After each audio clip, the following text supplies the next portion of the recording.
Hello YouTube! Today I'm going to be talking to you about clay techniques. The first subject of clay techniques is the clay tools. Clay tools to me are one of the very best investments you could ever make in ceramics or in, any other kind of clay, which is air dry or just non-drying. Okay, some of the clay tools I'm going to talk to you about are single-ended tools. Most of them are ribbon tools. Their best effect is that they do not damage other areas. The other one is mini modeling. They usually have different ends, such as a rake tool and other types of tools. Sort of similar, but different at the same time. It's mainly a variety. Clay tools is another set, actually, called clay tools.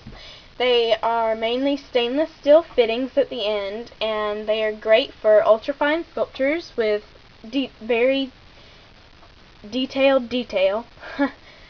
And pottery tool is another set that I know of, and it only has about 3 to 4 things in it. And one of those things is a large ribbon, not the type that you put in your hair, but it's a ceramic tool that's wire type. Another thing in that pack would be a sponge, and it's not a usual sponge, it's a different type of sponge that's mainly for ceramics. And then a fettling knife, and it's a very sharp knife that you want to have appearing around if you're, under the certain age of blah blah blah. Another subject are basic shapes. This is a good way to explore.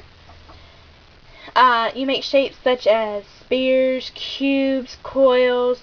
Not the spears, but the cubes are great for stamping and marking because it adds a lot of interest to your piece. Another thing you can work on are sharp edges. Clean, flat shapes are good. You can make a coil, see how much pressure you need to make the coil, and how much you can pull it till it breaks is the pressure. Such as this pen, if I were to pull the cap off, you need a certain amount of pressure until it breaks. And then another thing you can do is feel how sticky the clay is. It will help you determine if you need to put anything like slip or water to help join it. Which brings me to another subject, which is joining. Basically what you do for joining is you rough up the two surfaces that you want to put together, basically, and you want to add water or slip and then slightly press it together and then smooth it. Which brings me to the next subject, which is smoothing. Smoothing is where a joint is. If it's not even, take your finger, dip it in some water or some slip, and rub it smooth. Also, you can use a tool for this. I'm trying to think of which tool would be the best. It'd probably be in the clay tools or the single-ended. Possibly the mini modeling, but Did I just say middle modeling? I meant mini modeling, sorry. This isn't really a technique, but preservation is very, very important when you're working with clay. When you're not using something, you might want to put it into an airtight bag, such as what I've done with this. Sorry, my throat just got clogged up. This is in a very, very airtight bag because as you can see, they're squished, and I just pressed on it and then sealed it. This is a regular Ziploc bag, by the way.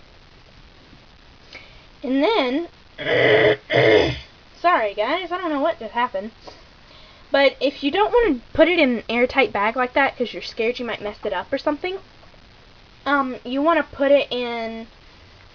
to put some plastic wrap, which is the same material as a plastic bag, obviously, and put it over your piece of work. And then you want to make sure it's kind of closed, but do your best. And then you want to take a hand towel, which is, just a small towel, or a rag, which is even smaller. And you just want to put it over the piece of work that you're working on. Make sure it's a little bit moist and just put it over your work, over top of the plastic wrap, and I can almost guarantee you that it will not dry out, that it will stay wet. Almost guarantee you. The next subject is painting.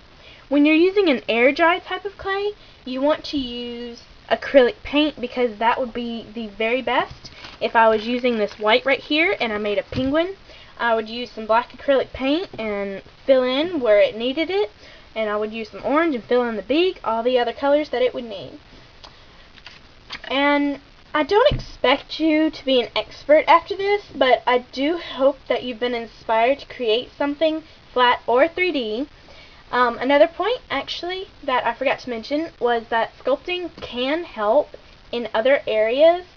If you hone your skills in sculpting, it can also hone your skills on drawing and, other things such as that. It is a very rewarding thing.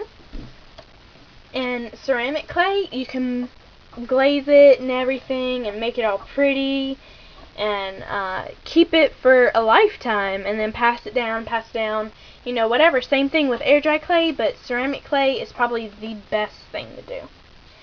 So, as my closing, comment with any questions or suggestions for more videos. Rate, thumbs up. Woohoo! Thumbs up.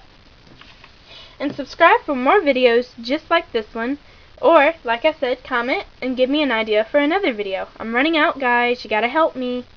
Alright, bye guys. Remember, comment, rate, and subscribe. Bye.